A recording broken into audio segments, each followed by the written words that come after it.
A performance obligation refers to a contractual duty or promise to transfer goods or services to a customer. It is important to not only identify the different performance obligations, but to also assess whether the performance obligations are distinct in relation to other performance obligations in the contract. It is important as it would affect the revenue that is allocated and when it can be recognized. There is a two-step process to determine if a good or service is distinct. The first is, can the customer benefit from the good or service on its own or with readily available resources? The second step is to then evaluate if the good or service can be transferred separately from other promised goods and services in the contract. IFRS 15 provides some guidance on determining if goods or services are separately identifiable.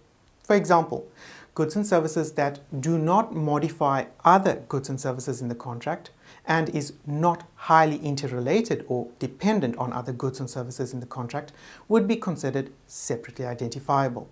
For example, consider a contract to provide a customer with a computer, general off-the-shelf software so that the computer can function as intended, and maintenance services for 1 year.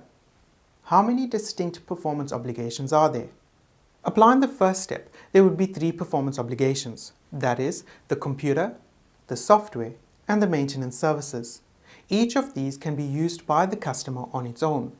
The software is general off-the-shelf, and so it can be sourced from another provider.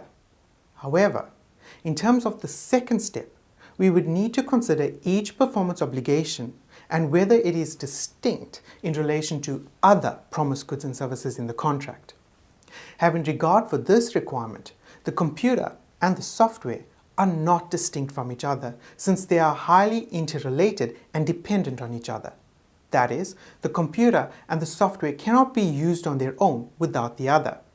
The maintenance service is separately identifiable on its own. So based on the two-step process, there are actually 2 distinct performance obligations under this contract.